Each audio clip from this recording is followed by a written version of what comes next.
Morning student, class 7 हम पढ़ रहे थे हिंदी व्याकरण। हिंदी व्याकरण में हम चैप्टर 3 पढ़ रहे हैं। चैप्टर 3 में हम शब्द विचार पढ़ रहे हैं। शब्द विचार में हमने जानकारी हासिल कर ली कि शब्द के कितने भेद होते हैं। तो हम उत्पत्ति के आधार पर पढ़ रहे थे। उत्पत्ति के आधार पर 4 भेद पढ़ चुके हैं। अब हमें 5वां भेद संकर शब्द पढ़ना है। तो संकर शब्द वे शब्द कहलाते हैं जो 2 अलग अलग भाषाओं से मिलकर के नवीन शब्द बनता है, उसे संकर शब्द कहते हैं। 2 अलग अलग भाषाओं के मेल से बनने वाले शब्द संकर शब्द कहलाते हैं। जैसे घड़ी, घड़ी हिंदी है और साज अरबी है। तो घड़ी साज क्या बन गया, एक शब्द बन गया घड़ी साज। तो ये 2 शब्दों से मिलकर बना, हिंदी और अरबी से। इसी तरह रेल अंग्रेजी है और गाड़ी देशज है, तो दोनों से मिलकर के बन गई रेलगाड़ी।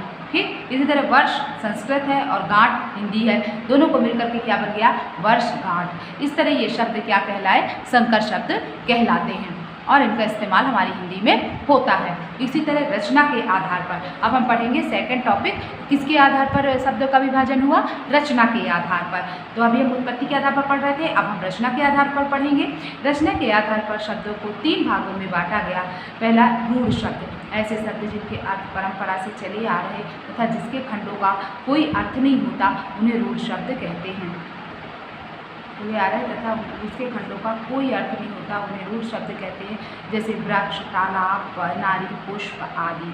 तो रूढ़ शब्दों में मतलब जिनका की अलग अलग करने पर अर्थ नहीं निकलता, उन्हें हम क्या कहेंगे, रूढ़ शब्द कहेंगे।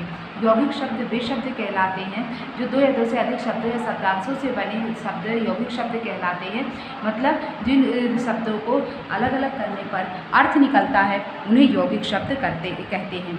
यौगिक शब्द क्या कहलाए, वे शब्द जिनके खंड करने पर उनका अलग अलग अर्थ निकलता है, उसे यौगिक शब्द कहते हैं। जैसे देवालय, देवधन, आलय देवालय, छात्र छात्रावास, छात्रधन आवास शब्दों के मेल से बने हैं, अतः ये यौगिक शब्द हैं। योग रूढ़, योग रूढ़ शब्द क्या कहलाते हैं, योग रूढ़ शब्द ऐसे यौगिक शब्द जो सामान्य अर्थ प्रकट न करके विशेष अर्थ प्रकट करते हैं, वे योग रूढ़ शब्द कहलाते हैं। उदाहरण जैसे पंकज, हिमालय आदि। मतलब किसी एक के लिए जो शब्द रूढ़ हो गए हैं, जैसे गिरधर। तो गिरधर हम किसका इस्तेमाल करते हैं, श्री कृष्ण भगवान के लिए ही हम गिरधर का इस्तेमाल करते हैं, इसलिए ये शब्द क्या कहलाएंगे, योग रूढ़। जैसे दशानन, मतलब दशानन मतलब जिसे तीसरे के लिए जो रूढ़ हो जाते हैं। दशानन किसके लिए हम इस्तेमाल करते हैं, रावण के लिए इस्तेमाल करते हैं, इसलिए ये शब्द क्या कहलाएंगे, योग रूढ़ शब्द कहलाएंगे। जैसे पंकज शब्द पंख धन जाल, हिमालय शब्द हिम तथा आलय, दशानन शब्द दस तथा आनंद के मेल से बने। किंतु कीचड़ में जन्म लेने वाली हर चीज़ पंकज नहीं होती। पंकज शब्द का अर्थ हम केवल कमल के लिए करते हैं, ये पुष्प के लिए रूढ़ हो गया है। इसी प्रकार हिमालय एक पर्वत है तथा दशानन शब्द एक व्यक्ति विशेष का नाम है, अतः ये योग रूढ़ शब्द हैं। इसके बाद आता है प्रयोग के आधार पर। प्रयोग के आधार पर शब्दों को 2 भागों में बांटा गया। विकारी शब्द, विकार का अर्थ है परिवर्तन। जिन शब्दों में लिंग, वचन, कारक अथवा काल के आधार पर रूपांतरण हो जाता है, उन्हें विकारी शब्द कहते हैं। उदाहरण के लिए जैसे संज्ञा, लड़का, लड़के, लड़कों आदि बन गया। सर्वनाम मैं, मेरा, हम, मुझे बना। विशेषण पीला, पीली, पीले हुआ। क्रिया पढ़ता है, पढ़ते हैं, पढ़ते हैं। इस तरह परिवर्तन हो गया इन्हें। संज्ञा सर्वनाम का इन पर प्रभाव पड़ा इन शब्दों पर, इसलिए ये क्या कहलाए, विकारी शब्द कहलाए। इसी प्रकार अविकारी शब्द, जिन शब्दों का रूप नहीं बदलता, जिन शब्दों का रूप नहीं बदलता, वे सदा एक समान रहते हैं, उन्हें अविकारी शब्द कहते हैं। उन्हें अव्यय भी कहा जाता है। उदाहरण के जैसे क्रिया विशेषण अभी, उधर, पीछे आदि। संबंध बोधक के, नीचे, के, ऊपर आदि। समुच्चय बोधक लेकिन, किंतु, इसलिए और आदि। विस्मयादि बोधक ओ, अरे, छी आदि। निपात ही, तो, भी आदि। निपात क्या कहलाते हैं, निपात समझ में आया। निपात पहले भी मैं बात आ चुकी हूँ पिछली कक्षाओं में। निपात क्या है, जो शब्द ऐसे शब्द जो वाक्य में जोर डालते हैं, जोर डालने के लिए जिन शब्दों का इस्तेमाल किया जाता है, उन्हें निपात कहते हैं। जैसे ऐसा ही हो, तो ही जो है वो क्या है, निपात है। ऐसा ही हो शब्द में ही जो है वो क्या कहलाएगा, निपात कहलाएगा। जोर डालने के लिए इन शब्दों का इस्तेमाल किया जाता है। इसके बाद आता है अर्थ के आधार पर। अर्थ के आधार पर शब्दों को 2 भागों में बांटा गया है, सार्थक शब्द और निरर्थक शब्द।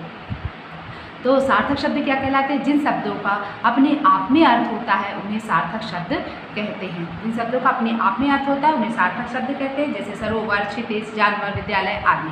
सार्थक शब्दों के अंतर्गत एकार्थी, अनेकार्थी। सार्थक शब्दों के अंतर्गत कौन कौन से आते हैं? एकार्थी, अनेकार्थी, ये सब हम पढ़ भी चुके हैं, हम जानते भी हैं इनके बारे में। तो ये किस में आएंगे? सार्थक शब्दों में आएंगे। तो सार्थक शब्द एकार्थी, अनेकार्थी, विलोम, पर्यायवाची, समश्रुति, भिन्नार्थक शब्द आदि इनके बारे में हम आगे भी पढ़ेंगे और पहले भी पढ़ चुके हैं।